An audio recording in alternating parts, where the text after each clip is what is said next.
Há homens que seguem seus sonhos, e há aqueles que sacrificam tudo, até os outros, por um sonho que não é só deles, mas de um reino inteiro ainda não nascido.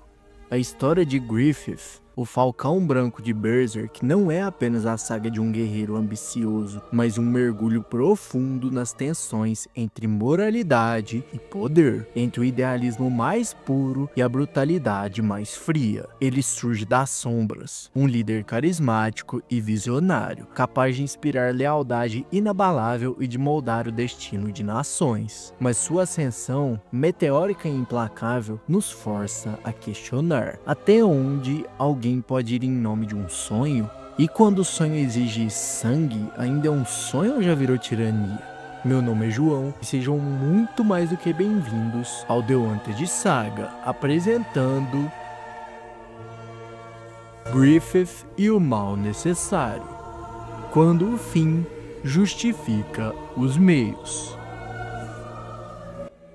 Para Griffith, o sonho não é uma mera aspiração pessoal, é uma entidade sagrada, um destino manifesto que transcende a individualidade. Ele não busca o poder por vaidade, ou por um desejo egoísta de dominação, mas por uma convicção inabalável de que é o único capaz de materializar esta visão grandiosa. Sua retórica é a de um profeta, e suas ações, por mais questionáveis que sejam, serão sempre justificadas pela magnitude do objetivo final. Ele se vê como um instrumento de uma vontade maior, um catalisador para a criação de um reino utópico que só ele pode conceber e construir. Uma de suas falas mais emblemáticas ressoa com essa ideia: eu não pertenço a ninguém, apenas ao meu sonho. Essa frase encapsula a essência de sua devoção e ao mesmo tempo a frieza de seu pragmatismo. Então ninguém pode reivindicar sua lealdade ou ditar seus limites morais. Seu compromisso é com o sonho, e qualquer obstáculo, seja ele uma vida humana, um laço de amizade ou um princípio ético, é visto como um sacrifício necessário, em nome desse ideal supremo. Essa mentalidade encontra ecos em figuras históricas que, impulsionadas por visões radicais, transformaram-se em agentes de mudança e, por vezes, de terror. Maximilien Robespierre, líder da Revolução Francesa, é um exemplo notório.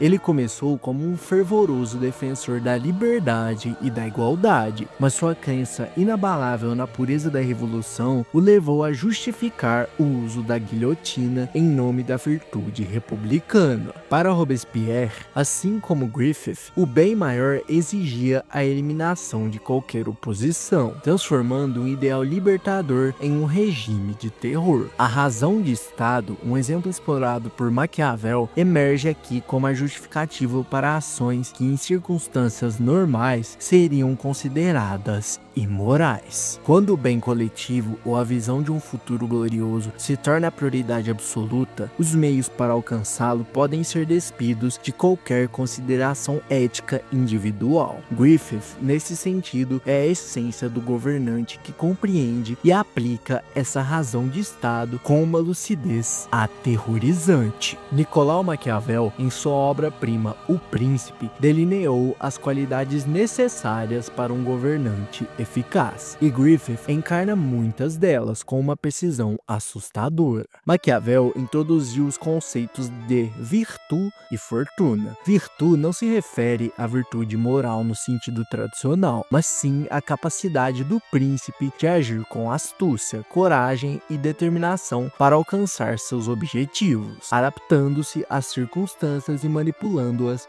a seu favor. Fortuna, por sua vez, representa os caprichos do destino, os eventos imprevisíveis que podem tanto atrapalhar quanto auxiliar os planos do governante. Griffith demonstra uma virtude excepcional desde os primeiros passos. Ele não hesita em manipular, seduzir e, quando necessário, sacrificar aqueles ao seu redor para pavimentar o seu caminho. Cada movimento é calculado, cada aliança é estratégica, e cada sacrifício é feito com um propósito claro em mente. Sua ascensão não é fruto do acaso, mas de uma aplicação fria e calculada de sua vontade. Ele entende que para moldar o mundo à sua visão, ele precisa ser capaz de agir de formas que a moralidade comum condenaria. O eclipse, o evento cataclísmico que sela o destino do bando do Falcão, é o ápice de sua virtude maquiavélica. Nesse momento, Griffith faz a escolha definitiva de sacrificar seus companheiros mais leais em troca de um poder inimaginável. Não há hesitação, não há remorso visível, apenas a fria determinação de um homem que acredita que o fim justifica os meios. Maquiavel argumentaria que não há nada mais maquiavélico do que sacrificar o bem pelo poder e ainda assim sair como herói. Griffith emerge desse abismo não como um vilão, mas como um salvador aos olhos do mundo, um líder ungido por uma força maior. Essa é a essência da virtude, a capacidade de transformar a adversidade em oportunidade, de fazer escolhas impopulares que a longo prazo servem ao objetivo maior. O que distingue Griffith não é a maldade intrínseca,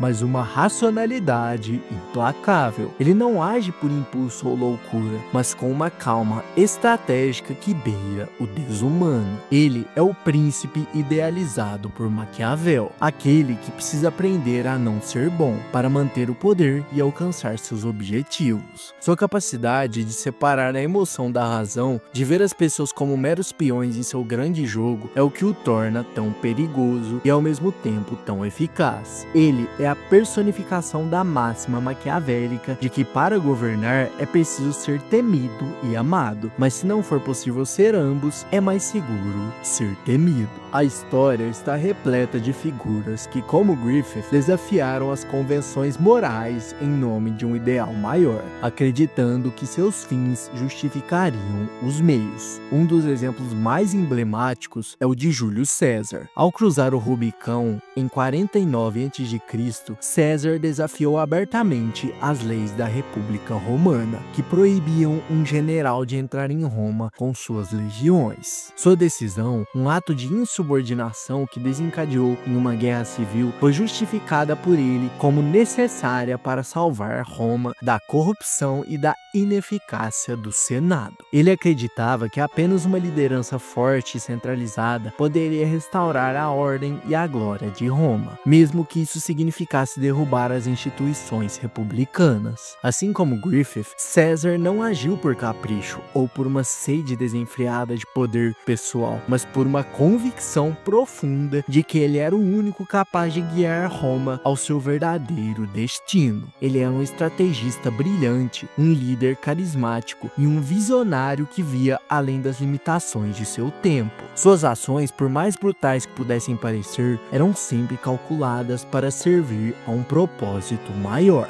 No caso, a grandeza de Roma. Ele, como Griffith, acreditava que a história o absolveria, pois os resultados de suas ações, a Pax Romana, a expansão do Império, a estabilidade política superariam muito os custos morais e humanos de sua ascensão. Essa comparação histórica ressalta a universalidade do dilema moral que Griffith encarna. Figuras como César e posteriormente Napoleão Bonaparte, que se coroou imperador em nome da liberdade e da ordem, causando milhões de mortes no processo, demonstraram como a linha entre o idealismo e a tirania pode ser tênue. Ambos, assim como Griffith, operavam sobre a crença de que a magnitude de seus objetivos lhe concedia uma licença para transcender as normas éticas comuns. Eles viam a si mesmos como instrumentos do destino, e qualquer sacrifício, por mais terrível que fosse, era um preço justo a pagar pela realização de sua visão. A ascensão de Griffith ao poder, embora gloriosa em sua manifestação externa, carrega consigo uma tragédia intrínseca, a perda de sua própria humanidade. O príncipe que venceu,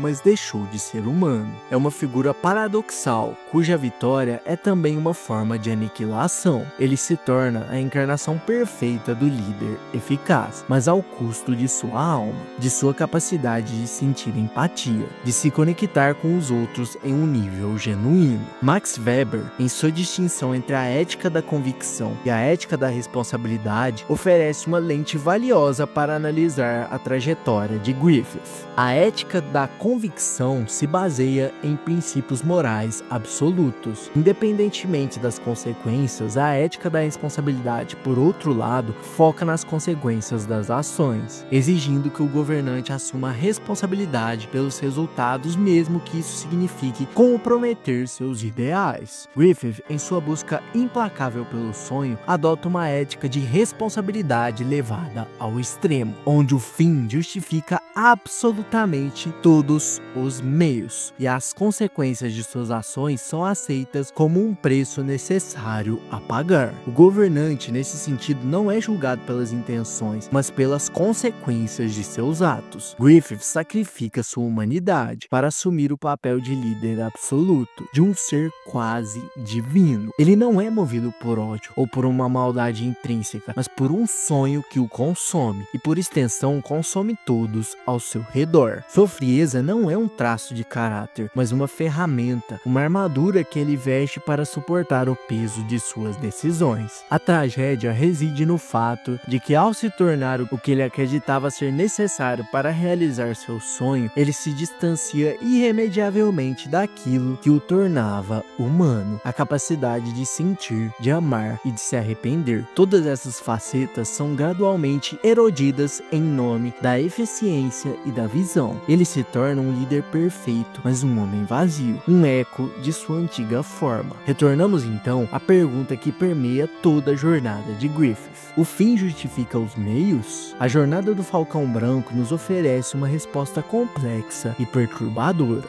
Ele é um espelho cruel de nós mesmos, da nossa própria ambição e da nossa capacidade de justificar o injustificável em nome de um ideal. Todo mundo quer um mundo melhor. Poucos têm coragem de sujar as mãos, e os que têm talvez não sejam mais humanos o bastante para viver nele. Griffith conquistou o mundo, realizou seu sonho de um reino utópico, mas o preço foi abandonar a sua alma, sacrificar a humanidade em si em prol da eficiência. Sua vitória é um triunfo da vontade, da estratégia e da implacável perseguição de um objetivo. No entanto, é também uma derrota da essência humana, da empatia e da moralidade. O príncipe venceu, o homem morreu, e nessa dualidade trágica reside a mais profunda reflexão sobre o poder, o sacrifício e a verdadeira natureza dos sonhos.